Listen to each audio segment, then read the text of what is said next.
the philanthropy piece, and I didn't plan it that way, but I think it's a big part of just showing who we are. It's just allowed us to show a more genuine side than just talking about multifamily. It goes back to that elevator pitch that I told you about earlier. It allows me to build relationship quickly.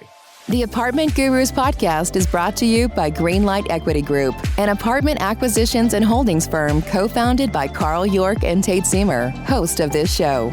We offer you the opportunity to be an owner of cash-flowing, wealth-growing apartments without the headaches of being a landlord.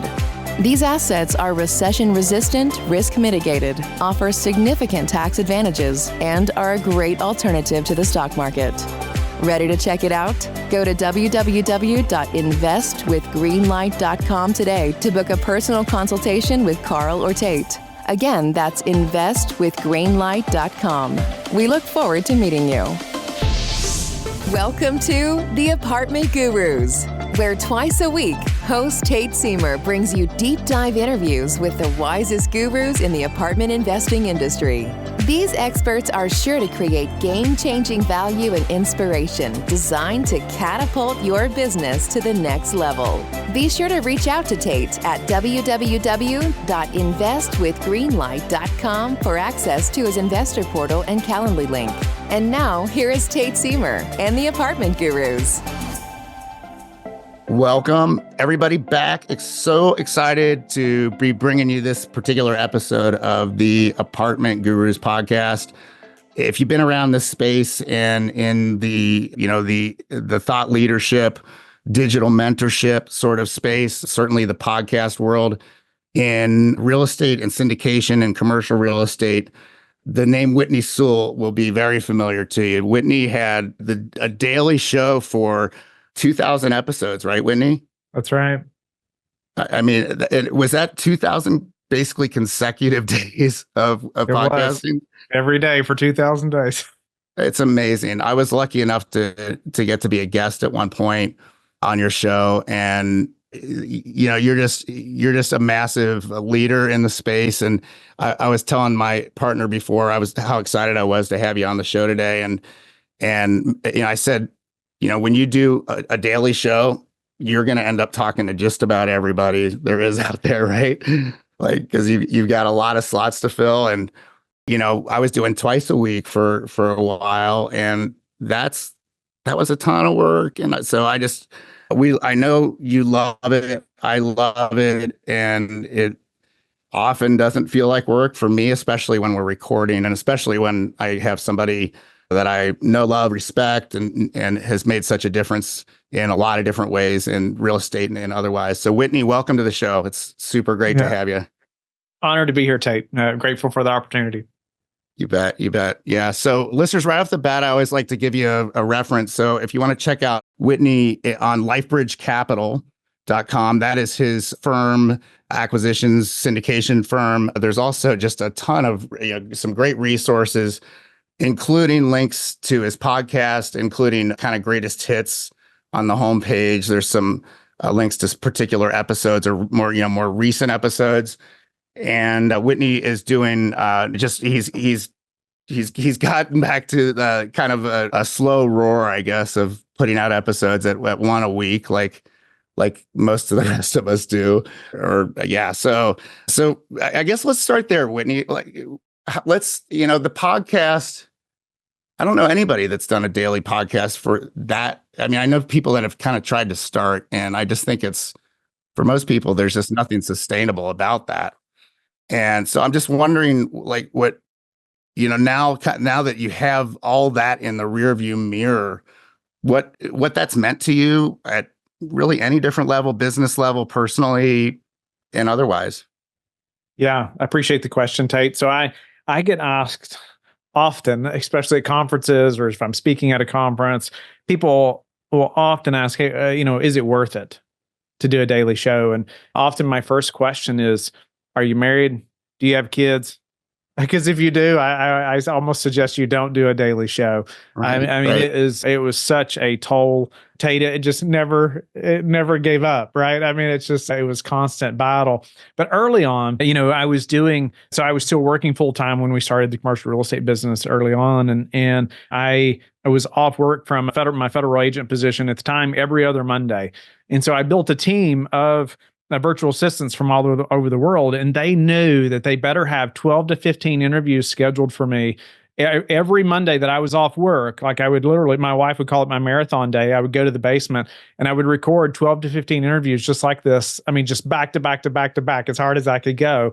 And there just wasn't any other option. Like, that's just what I had to do. So I couldn't give myself an option to not do it. But one thing I love thinking about it this way is, one thing the podcast taught me in doing a daily show, Tate, is really 10x is easier than 2x. And if you haven't read that book by Dan Sullivan, Benjamin Hardy, I highly recommend it. And it was before that book, of course, but it's the same type of thinking. And I didn't even realize I was doing it to myself, but I'm thankful that it happened this way, because I knew that if I had done a weekly show, especially early on like that I probably would have gotten behind. What would have happened, and I would have thought, well, I can do all the editing. I can do all the video editing. I'll learn how to do it. I'll get it done. I'll get the show notes done. I'll get it posted. I'll figure it out, right? And I would have tried to have done that. Most likely would have gotten behind and quit. However, thinking 7X at least, what happened was I knew that wasn't possible from the beginning. I knew it was not possible. So I had to think differently, right? I had to go ahead and hire a team. I had to go ahead and develop some skills around hiring. I had to find those people who had expertise that I did not have. And so it allowed me, one, to produce a better show in the beginning than it ever would have been, right? Me doing it with no skills or background editing, but it also provided accountability that I didn't expect as well. So I set these processes in place for this team, and hey, you got to have 12, 15 guests lined up for me those days. And guess what? I've got to show up. I didn't have a choice but to be there. And obviously that changed over a number of years. Obviously, I left the full-time position, it was real estate full-time. I started doing more like 6 or 7 a day, a couple days, here and there, a week or whatnot. And so that changed. But once we got to 2000, I mean, so many things happened in our business after we got to 2000 episodes, right? Our 2000th episode was Spencer Raskoff, founder of Zillow, and have a number of people like that on since then. But so much has happened in the business, and I have a personal brand as well, whitneysewell.com. If you want to learn a lot about me personally, you'll go there. But I have a passion to help men to be men and what I call courageous men, and help them to lead well in their home. So I want men to be able to be as famous at their dining room table as they are at the boardroom table. And that's ultimately what it's just a way to give back in a big way. So at whitneysewell.com, you can learn more about that. But, so there's passions like that have come up. And also we have the foundation, where we're helping families adopt children, right? We have 4 children through adoption, and the Lord has just blessed our family through that in a massive way. But now we've been able to partner with over 50 families who have actually brought children home, through adoption. And that's funded, mostly through LifeBridge Capital, right? And so, those things are taking more time, right? And so I finally had to make the decision, Tate, you and I were talking about beforehand, but it's like, when I was doing the daily show, I just thought, well, I just have to keep doing a daily show. I can't stop doing that. Man, is that a failure? Is that am I giving up? And I finally just had to come to the realization. It's like, well, no, it's been a success. 2000 days. There's nothing that says it's a failure just by going weekly. But what happens is it was highest and best use for a period of time.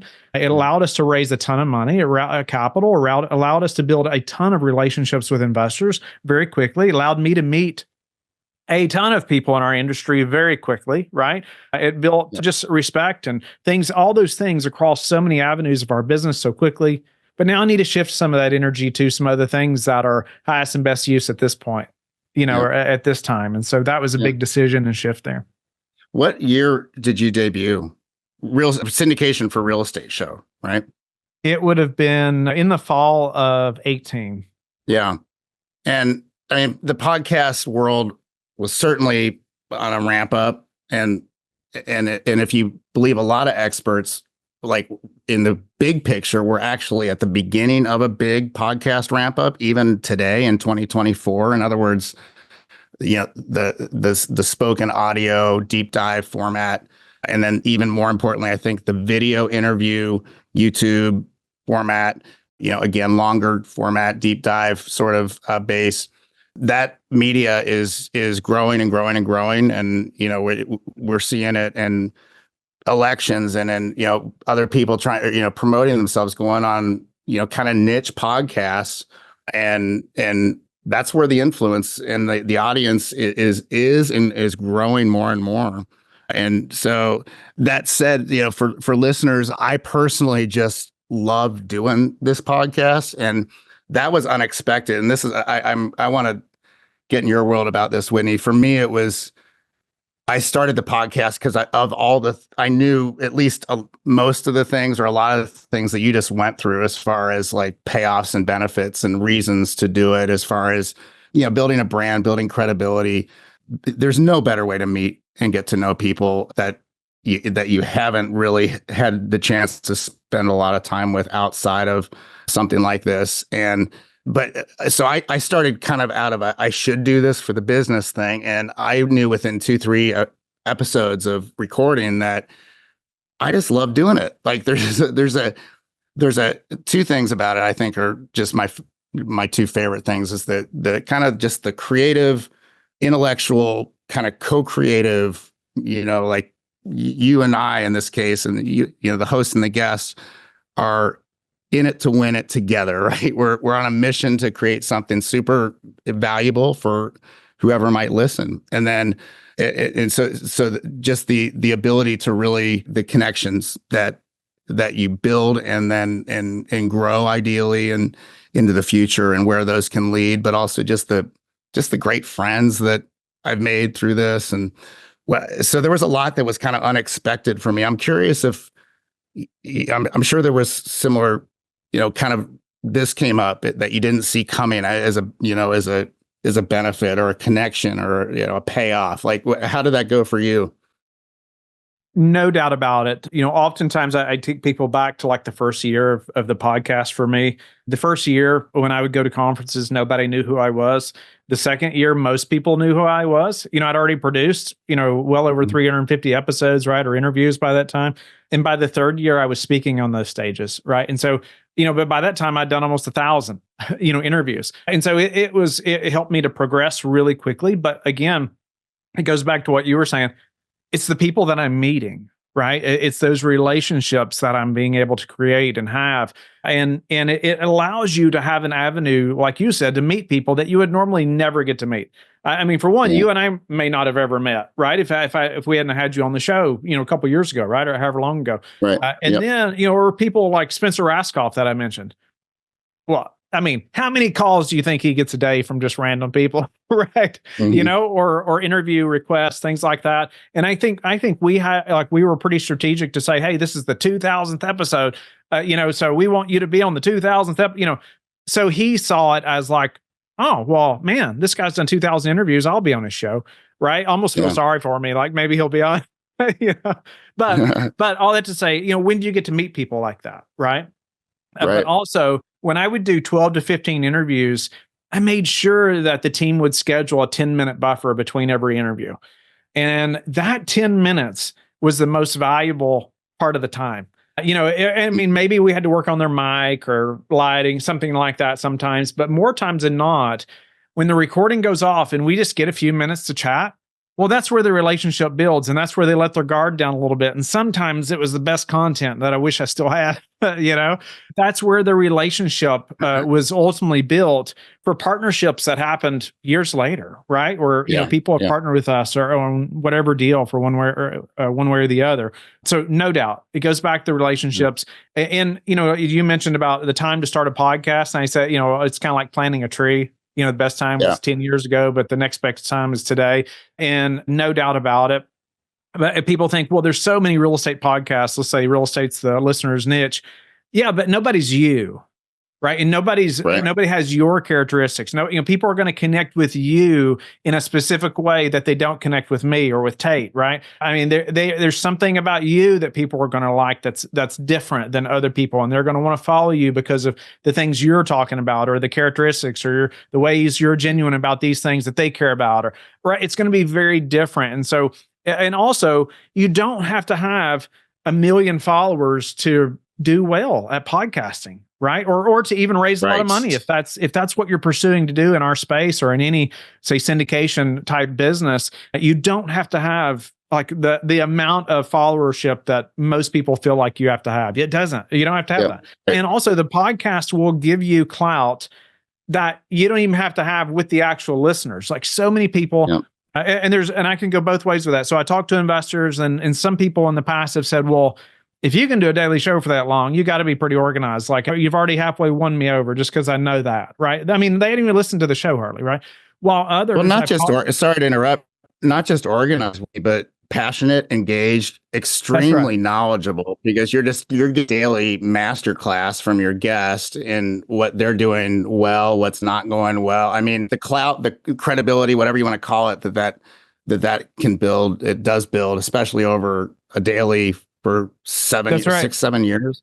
Yeah, that's right. And on the flip side of that, I'll have investor calls often, and where I'm asking them questions, right? Trying to get to know them and pulling out things that I want to know about this investor. And then towards the end of the call, they'll say something like, well, I didn't ask you many questions about you. And they're meaning personally. I mean, we've talked about LifeBridge and deals, all that stuff. But then they say, but I feel like I already know you. Right. Yeah. And so there's already this level of trust because they've heard my voice so many days. Right. Right. Yeah. We'll move on from this one, but because we're not here to sell people on doing a podcast. But I that said, obviously we're huge believers in the power of it. There's nothing up until I became a coach in the space. Nothing was provided more meaning. Getting deals done was great, and doing so in a way that honors our commitment to our investors and our residents and our communities. Like, love that aspect of this, but bringing it together in a way that, the one-to-many model and the thought influencer model. I would say this, like, for listeners that may be considering doing something like this, first of all, just to echo Whitney's thought, nobody's you. And, if you go back and listen to my shows, I stammer a lot. I don't necessarily consider myself super talented behind the mic, and me either. And I like to, well, yeah, and it's reps, right? Largely, but yeah, I like to think that if nothing else, that I do show up authentically, very engaged and curious, and I don't want to talk about things I'm not interested in. Like anytime an insurance agent hits me up to be on the show, I'm just like, all right, is there really a reason to bring insurance into the show? And there is. I mean, it's huge, right? It's actually way huge, but it's just not something I love talking about. There are aspects of this that I love talking about as well. So it's just, I would say this for listeners, just to kind of round this out, like if you feel like you can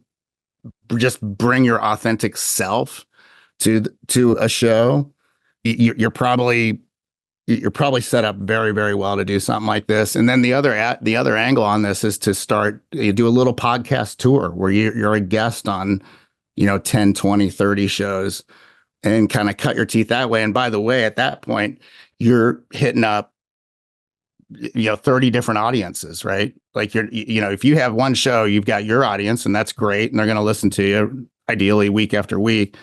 But if you're a guest on 30 shows, that's 30 different exposure points that you get. And those are extremely valuable. I mean, being on your show, Whitney, 2 years ago was a huge hit for me. Like, I got a lot of notice, I guess you'd say. Like, people maybe recognize me a little bit more at a conference. I'm glad. As a result. Yeah. So awesome. Well, Whitney, we were talking a little bit before the show. Let's, one of the first thing, honestly, when I think of you, aside from your show, aside from your voice, which I can for some reason always hear in my head, your accent, just the sound of your voice.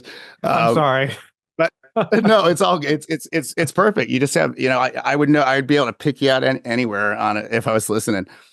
But I really think of the philanthropy piece that you do. I think what is so like impactful to me and why it sticks out is because you lead with it. It's like it is front and center really in everything that you do.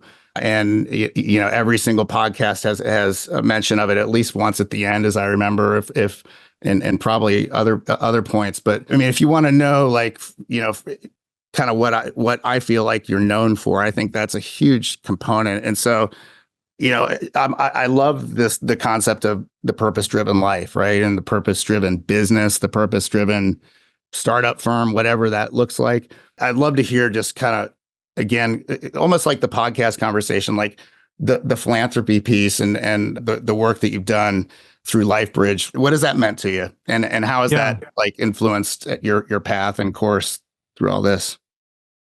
Yeah, it's influenced everything, honestly, Tate. I mean, and we'll tie some of this together when we're talking about podcasting and ultimately capital raising and some of those things. And this is, I didn't plan it this way. The Lord had a bigger plan here, but from the very beginning, and I'll go back a number of years, but when as military, law enforcement, Kentucky State Police, and federal agent, when I took the federal position and we had to move to Virginia from Kentucky, the first weekend we were here, we went to an event just to meet some people, and there was a guy talking about how there's 150 million orphans in the world. And how, they had adopted a child or two by that time. And my wife and I were really newlyweds still. And we grew up in a one stoplight town. We didn't know anybody that was adopted or ever been adopted or adopted a child. We were like, really? 150 million? Like, we just couldn't even hardly fathom. We'd never been exposed to that. But on our way home from that event, Tate, all we could do is ask ourselves, well, why would we not adopt? Like, it just seemed like the right thing to do. Okay. I mean, and I'm so thankful for our ignorance in the process, because it's quite a roller coaster ride to make that happen, and extremely expensive, unfortunately. And so, it can be 50 to 75 grand often to bring a child home to adoption. And that keeps most families that would be, great parents. You're like, well, where does that even come from, Whitney? How can we, that's more than I make in a year. Or, that's what I hear often when I'll speak at events and I'll talk about our story. People come up and say those things. And so what happened is we applied to adopt from Ethiopia within a week, and not having any idea the path that our family was about to go down. But 2 years later, our first son, Samuel, comes home from Ethiopia. About 10 months later, our second son, Elijah, came to our family through adoption. 3 to 4 years later, our daughter, Eden Joy. And then now we have another daughter, Selah, through adoption as well. So the Lord has just shaped our family in a massive way through adoption. We had no idea, early on, of course. But man, we just wouldn't have it any other way now. It's just been amazing, and to see them growing and flourishing. But when I started speaking at conferences and on the podcast tape, people started saying, that's what happened, is people would come and say, well, how can we ever do that, right? And so my wife and I wanted to help other families to be able to adopt. And so we started a foundation. It's called Omnah. It's OMNAH foundation.org. But that's what we do, is we partner with families who want to adopt, but and they're typically already in the process, but they can't afford to get through the process.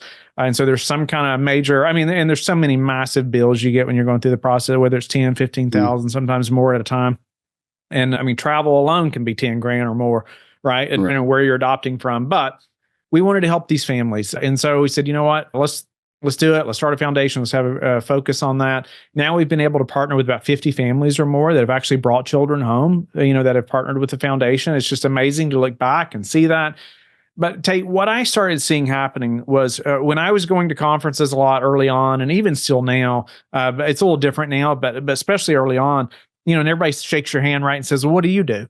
Right? Who are you? What do you do? Right, and I would say I would even start with it. Like you said before, I read the book Start With Why by Simon Sinek. But I'd say, we have a foundation that helps families adopt children. It's there's 150 million orphans in the world, and costs 50 to 75,000 to bring a child home to adoption. Unfortunately, it keeps most families from being able to adopt. But we want to partner with them and help them to get past those burdens. And we fund that through LifeBridge Capital. And so our investors love knowing that they're playing a role in helping these families, but it doesn't affect their returns. Mm-hmm. And so there's a quick elevator pitch, right? I just said it really quickly, but it would be something like that. And then you're just quiet, right? And then I just wait for a response. And then I usually get something, because they just took in like adoption. They just talked to 20 other people about Florida or Texas real estate or the multifamily property that they just invested in, right, or whatever. And they're like, adoption. Wait a minute. Okay, well, tell me how you do that, right? And so there's some more. They'll ask a little more about it, but then they also see the passion, right, that I have to help families adopt. But then they also get to share a passion. They typically will share something about their kids or grandkids, and then guess what? There's a different conversation then that's had than the last 20 that they've had about multifamily or investing or business or whatever. We can still talk about those things, but if we can talk about something like that and we share something that we're both passionate about, like there's just a deeper relationship. There's a deeper connection that's had than just talking about the same thing that the last 20 people talked about. Right. And so then when I follow up a week later or a month later, however long it took me at that time, they remember.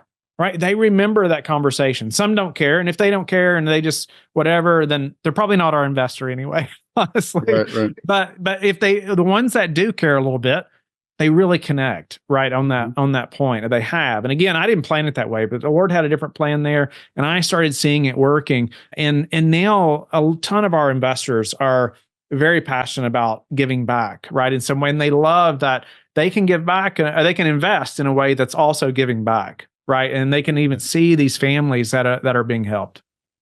50 families. And when did you start the foundation? It probably didn't get rolling till 21-ish. Oh my gosh. That's something like 3 that. years, 50 families in 3 years that's just amazing, Whitney. And I mean, what does that mean to you personally? I don't even want to speculate. I'll let you. It's I just never imagined it being 50 families even. I hope it's 500 or 5,000, right? At some point now that, I have bigger vision for things like that, and scalability. But back then I could have never dreamed that all these families, these many children would be touched by what the Lord's doing through LifeBridge and Omnah and our family. And so I think it's one other thing I'll mention is that in the early years, especially because we already talked about the podcast and those 15 shows a day and we had a failed placement. We were going through another adoption process. We literally sold our farm and everybody thought we were crazy. We were called crazy by everybody. I mean, it's like something's going on at the Sewell household that's not good at our farm, right? But we just knew that, hey, if we're going to do something different than what everybody else is doing, like we gotta do things differently, right? We have to make harder decisions, and so we did. We sold the farm, and when we did that, we moved. It was like one of the hardest decisions. I'll never forget my wife and I pulling out of the farm the last time and just crying, thinking, Lord, like, is this right? This was in Kentucky. This was actually in Virginia. It was in Virginia. Yep. But when we did that, it just made us commit at a whole new level. Right. Than we ever have. But that mission, Tate, helped us to stay united as a family. And so in massive ways. Right. And so obviously my children connect to it. My wife also, she's much more passionate about helping families adopt than she'll ever be about real estate. She couldn't care what business I decided to go in, but she, ultra supportive. Right. Yeah. Because she knows of this bigger mission than just a financial goal. Right. And so to know that, like in that, it's not just affected me. Right. It's affected now 50 families and their children for generations, to come. Yeah. And again, just that mission driven model there's just so much power there because this work can be getting deals done is hard work, getting capital raised. You and I were talking before the show started recording how difficult that's become in the world of, quintupling interest rate costs and kind of volatility with cap rates. And this is not an easy industry, especially right now, right? It's not an easy venture to be a lead sponsor in acquisitions and holdings firm and to do what LifeBridge does and what Greenlight does. And so to have that why that is always there to like, okay, I gotta make this one last investor call today. And I don't want to at all. That's the last thing I want to do because my brain's fried, right? Not that we don't love talking to investors, but just sometimes it's just not there. And you just whatever it takes to push through and get that result for this kid, maybe your 51st family that you're impacting. And the other thing that came to mind as you were just describing it is one of my favorite concepts, which is alignment. And there's clearly, and I've sensed this about you ever since I started listening to your show, which was long before I was on your show. There's just this alignment of purpose, which I think starts really with an inner alignment, like being really clear about your truth and your sense of meaning and purpose in life and in yourself and in, in your faith and your business and what you're up to. Right. And then also the alignment of that with what you built with LifeBridge. And then as you were talking about your family and your wife's passion for what you're doing, that alignment, that exterior alignment, right? With LifeBridge, with your family's support, with your wife, with like walking the talk, right? Having 4 adopted children. By the way, what ages are they at this point, Whitney? They are 11, 9, 5, and 1. That's a great spread. Wow. Yeah. You guys are busy. Yeah, it's awesome. And so to me, when somebody is grounded in really what is like the most deeply meaningful thing they can access for themselves, and is acting from that and is speaking to that and is introducing themselves at conferences inside of that and is leading on their webs, on their web presence and their social media with that, like that, I don't think it can be beat. I think it's just such a powerful approach. And I know there's a lot of reasons for how successful you've been, and hard daggone work is a big part of it. But I think, just how I know you and how you've shown up over the years and doing what you're doing is it's awesome. Super inspiring. I appreciate that. Yeah. I appreciate the kind words. Yeah, you betcha. So kind of just moving into the geek space of our industry and our business, we were talking earlier about just things are hard right now. And, no matter who you're talking to, in a lot of cases, there's some very historically successful and really overall big picture successful operators, syndicators that are taking a pretty good beating right now on maybe certain deals. I've heard it said, but that if you take an operator that has a 10 asset portfolio, probably 4 of those are pretty distressed. A lot of them are going to end up in capital calls in those situations. Luckily, that's about how many we have 9 properties at this point. And we're surviving, but it hasn't been pretty in, let's say, 4 properties cases, if you will. And so, I'm curious what is working for you, maybe kind of how things have changed, other than going from 7 podcasts a week to 1 podcast a week over the last little bit. Like, what else in your world has changed as a result of maybe changes in the market, changes in your model, if your acquisition buy box, if you will, anything like that? I'd love to hear kind of, how you've been making things work, or things that maybe haven't been working in the last, let's say, 18 months or so. Yeah. No, great question. And it's the question of the day, right? I mean, it is. I mean, it's like, what is happening or working, or what's not worked, or, how things have changed. So much over the last 18, 24 months. And, it has been ultra slow for us over the last 24 months, I'll say. And, where we were buying, let's say, 100 million plus a year, something like that on average, where the last couple of years, we've probably, we've bought 50 million over the last 2 years, okay, or less. And about 25% of what you were doing before. I mean, it's been ultra slow. And so there's so many lessons to be learned, early on in that, let's say, that last 2-year time period. I would say the first 12 to even 18 months, part of that is like, what are we doing? Like, all these other people are doing deals. Like, why aren't we doing deals? Why aren't we finding things that we should be buying? Right. Like, so, and while we did buy a couple things here and there, still there's a lot of frustration there. Right. Even, it's like, how do you keep the team motivated when, like, we're supposed to be buying properties? I mean, that's what our business is, but it's crickets, for month after month after month, and then it's, you have discussions like, well, how long can you go with no income? Right. And not no income. I mean, obviously there's asset management fees, things like that, but still, how long It's something that all of us in this space anyway, you got to think about, right? In almost any business. But if there's no acquisitions, how long can you make it? Right. And it's so many lessons around, man, you don't want to be dependent upon the acquisition fee. Right. And thank the Lord, we've been able to go, 2 months or 2 years and not had to let anybody go. Yeah. Right.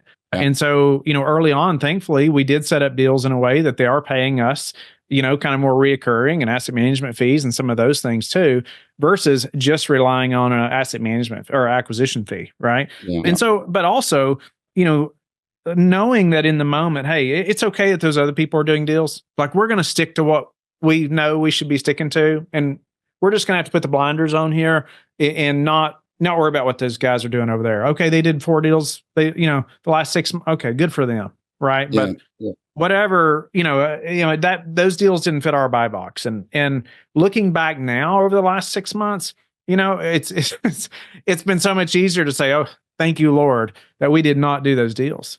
Yeah. Right. That we could have done that deal and we could have done that deal. And, I'm so grateful that it's been as slow as it has. Right. I'm so grateful. You hear people say sometimes the best deals are the ones you don't do. And by far. And I'll just raise my hand right now and say, we've got a deal that would have been a much better deal had we not done it. Like, there's just no place around it. And we have those too. Like, I want to be transparent and say, it's not like our entire portfolio is amazing, because it's not.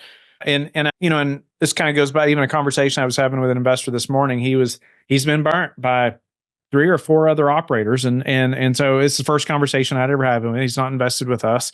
But he was talking about like multi-asset versus single asset funds, and he's invested in both, and some of the problems he's had with different operators. And, and he was really against multi-asset funds because this operator told him they were going to buy one thing and they actually went and bought something different. And, just wasn't a lot of transparency there. It sounded like, I don't know who the operator was or the fund, nothing about it, just what he's told me. But however, I told him, I said, I understand that and completely agree that, hey, they should have been more transparent about what they were going to buy exactly, right? You should have known that up front before you invested. However, as far as multi or single, we have a multi-asset fund that has some floating rate debt in it. And if those deals, Tate, had been by themselves, they'd be done. Yeah. I mean, they'd be done, right? And those investors would have lost their money in those deals. However, since it's in a large fund, I mean, those investors are just fine. Like, there's an asset, actually, there's a 3 parcel asset that we bought for $20 million in that fund. It was one purchase, one deal, but 3 parcels 3 years ago for $20 million. We just got an LOI on for $44 million, right? And so that, like, that's awesome. Okay, now those other deals, that deal has floating rate debt. Well, that stinks. But because it's in a large fund like that, and there's some real winners in that fund, well, those investors are going to be just fine, right? Yeah. And so there's pros and cons. And I just encourage investors, hey, let's think through this a little bit, but it always goes back to your operator, who they are. Do you trust them? Because once you hand them your money, you got to trust them, right? Yeah. Whether it's a multi or single asset. Yeah, 100%. Yep. What is from the capital raising standpoint, from looking at it from yours and my standpoint, talk about the difference between what it's been like raising for a fund versus raising for individual deals. You talked a little bit about pros and cons, but like, as far as, pain points, are there easier aspects, harder aspects? How does that look to you? Yeah. As far as operating a fund, I mean, like the operations of everything that has to happen behind a capital raise, a multi-asset fund is much easier. I mean, just keep raising, right? The machine. PPM. That's right. One all set the of legal stuff's done one time, and it's, all that stuff. It gives and this is a pro and con as well. This investor I was talking about had a problem with this part of it, but the operator has a lot more flexibility, right? And that's a positive thing if the operator is a good operator and you trust the operator, right? Just like in this fund I was talking about, well, it allows us to do really well with this fund, even though if it was, as opposed to a single deal where it wouldn't have done so well by itself. And so raising capital, though, for us anyway, it's so much about how you train your investors and the type of investors that are coming to you and why they're coming to you. So we did a ton of just single asset funds, right? And then and let's say we have a ton of investors who every deal we put out, they'll put 100,000 in, or every deal we put out, they'll put 250,000. Like, that's just what they do. Oh, yep, I know, Whitney, here's another 150,000, whatever it is. That's just what they do every time, right? Well, guess what? Well, then we launch a large multi-asset fund. What does that same investor do? Oh, well, there's a LifeBridge fund. Here's 150,000. Oh, well, no, there's going to be 6 deals in that fund. Like, Right. but no, they didn't say, well, no, I already invested in that fund. So any new things that are coming out about that fund, now that we can even advertise it, we did a 506C, it's like, oh, no, I already invested in that fund, right? That's just the mentality of a lot of our investors. Oh, I already invested in that one, right? And so they didn't, it could have raised a lot more capital if it had been all single asset funds, right? And so, but again, it goes back to the type of investors you're partnering with, right? Or you're building relationships with, and how you're training them, how they feel about multi versus single. And I would even encourage you, if you've been raising for a number of single asset funds, before you just go launch a large fund, poll your investors, right? Do a little poll and see what kind of feedback you get before you try it. Yeah. Also, know that, and I'm not an attorney, by the way, but there is a way you can even change from a 506B to a C. So let's say you have a large base of non-accredited that you've been raising from, and we have. And I hated to say just cut them out, right? Yeah. So we did 506B for a certain period of time, and we were very clear, hey, by this time you won't be able to invest, after that. And then we changed to a C, so then we could blast it out. That when I'm talking about the large fund, right? B2C conversion, yeah. That's right. And so it allowed them to still have that opportunity to invest as well. And you could also say raise a fund and it'd be a large multi-asset fund, and you still raise on a single deal basis. And then that fund partner, say, on a per deal basis as well. Right. Yeah. And so let's say that large fund owns a third of every deal, the next 6 deals you buy, right? Or how much you raised, but you still can raise on a single asset, as well. And then that is a really excellent angle to fund management that I had never occurred to me. Or you could bring in another fund manager, right? Or with another fund. That's super creative. Yeah. There's, like you said, we've always done individual deals up till now, and there's things about that have worked well that aren't working well, quite frankly, these days. And I think there's an argument that some of the pain points that we've had inside of our portfolio, where we've had properties just not performing the way that we projected based on market conditions, et cetera, debt costs, whatever. It's been super nice to have that diversified. Right. It's, and you could argue that diversification is really in your investors' highest and best interest.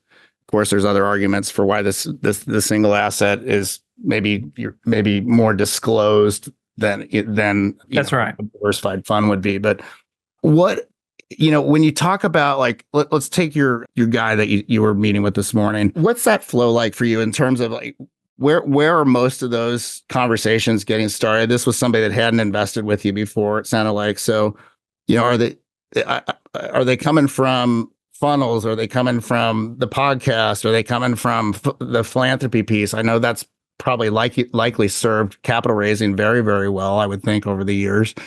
Where is it? All of the above? If I was betting, that's where I'd bet. But, like, tell me where you feel like that's a lot of that stuff's coming from. I think the philanthropy piece, again, I didn't plan it that way, but I think it's a big part of just showing who we are, right? Mm-hmm. It's just allowed us to show a more genuine side, right? Than just talking about multifamily. It goes back to that elevator pitch that I told you about earlier, right? I mean, that it allows me to build relationship quickly, right? Yeah. And so that it's helped with that in just a massive way, and be able to say that, like, this is the mission behind LifeBridge Capital. Right, is doing this, and we actually have 3 components to that now, but that's the biggest and the first. Is helping the Omnah Foundation to help families adopt. But as far as where most investors are coming from now, like, that investor had heard me on the podcast, and so that's he heard me a number of times on the podcast. He mentioned that he listens to the show, and then there's obviously a lot of referrals, but I hate when people give that answer because that's not very helpful to me. Well, it's reality. Like, word of mouth is the best. Truly is the best. Being on other people's shows is very helpful as well. Like, we have found that, like, me guesting on other people's shows increases the lead count. When that show goes live, like, we can see more people coming to our website, And so that's been a big one. I personally hate spending time on social media, but it's a very valuable place to be. Right. Or it can be, right, when you use the right ways. It can be such a massive distraction, and I hate that. But I have team members that are, doing all the editing and social media posts and things like that for me while I'm creating, so let's say, an original piece of content. I have a process then for them to go and use that in different ways, right? And then I do try to go and reply to comments and some of that, but my assistant even knows, hey, like she'll let me know, hey, you better go respond to this person personally, or this person said this, you probably want to talk to them personally, or right, specific things like that. But it's a team effort, to say the least. But podcast has played a big role. The message behind the give back has been major, right? But it's by talking about it on shows like yours or others, or constantly, right, or from the stage. That's really helped to just kind of separate us. Yeah.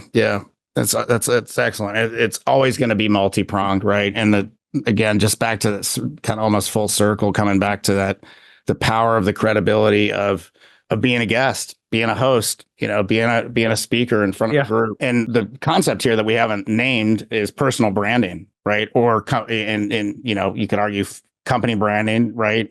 Or mission branding. LifeBridge Capital is, the name says it all. It speaks to the mission that it's on, and then that gets right back to that elevator pitch, which is everybody should have an elevator pitch, and it should be 4 sentences, 6 sentences, something like that, and it should be memorable. And adoption, memorable, right? Like one word, like that's going to stick in your head, and if you're going big with serving people in that way, people are going to really remember that. I got to just ask you one last question, just because I selfishly got to know, when you're talking to LPs these days and potential investors, what are you hearing? Like, what's the sentiment? What concerns, pain points are you hearing? Where do they see things going? Because perception is kind of reality in a lot of cases. So what are you hearing seeing in those conversations? Yeah. So I've talked to a lot of LPs over the last, I would say, even 6 months, more so than I normally get to talk to personally, like our active investors.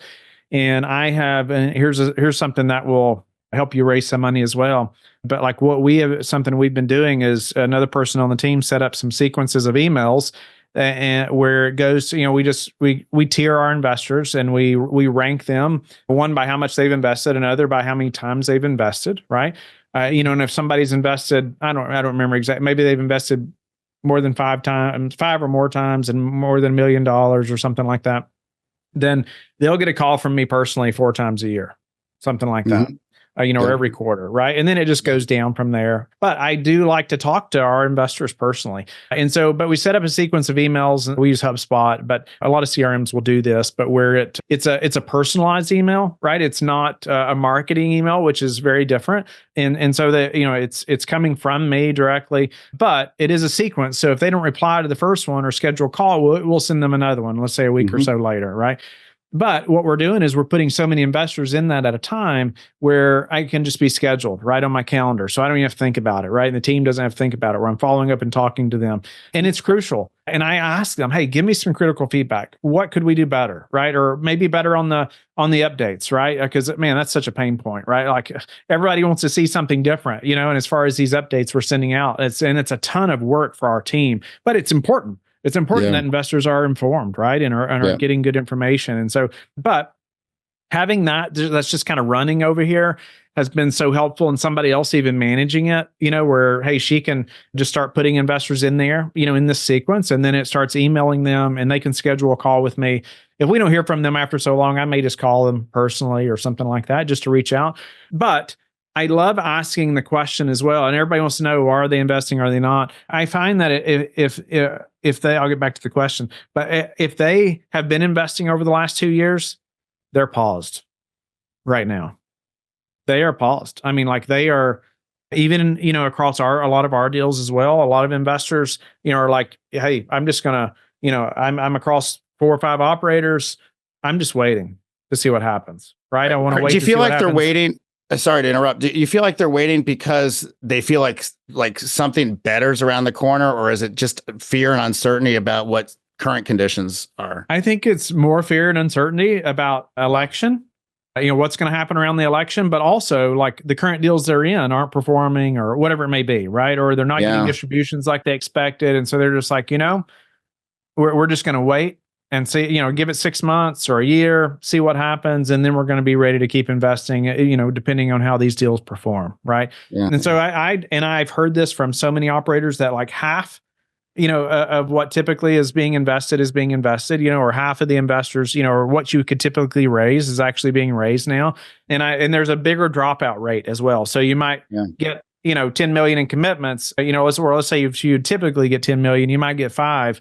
Right. But then there'll even be a higher dropout rate of those than typically as well.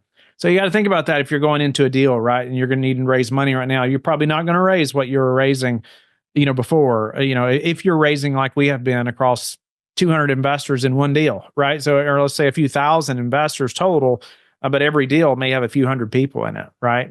Yeah. And so it's going to be less. Just last but not least, I know we're up against time here. What's your message to them as far as like, I'm sure you're like totally get your concerns. Kind of where do you go from there?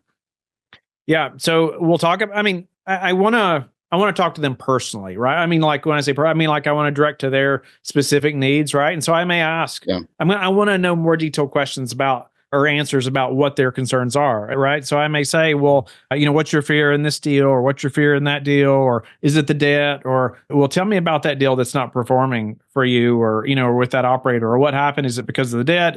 What is it? Is it operations or whatever? And then we'll talk about that specifically, and then I'll say, okay, so when you're going to invest from now on, it may not be that you need to wait, but you need to make sure, to ask about the kind of debt. Right? Or you need to ask about these types of things, or what's happening in month 5 that's going to cause that massive jump up in rent, right? That you didn't ask about before. Like they're telling you, or they're showing you that that's what they're planning on, but just ask what's going to cause that. So even this guy that I talked to this morning, he said, I'd owned a lot of small multis and we did really well. We sold all in 21 for like a 3X. They did really well. And then he took it and invested. And he said, what I thought passively, but it's been so active, it hadn't been very passive. But he said, I should have done more due diligence. I should have known more about debt specifically, right? Which we all know now. I should have known more before I handed them my money. Yeah, the debt thing, man. Well, and just nobody thought, basically a 6X multiple on interest rates is historic, right? We've never seen that multiplier. We've seen spreads go higher maybe, but we've never seen a multiplier like that. And you can't underwrite that, but at the same time, we've all learned a lot of hard lessons through that. So Whitney Sewell, dude, this has been such a pleasure. Super grateful to you for being on Apartment Gurus. Any last, well, first of all, where can listeners best connect with you? WhitneySewell.com. You mentioned that earlier, LifeBridgeCapital.com. Anything else you'd like them to know about?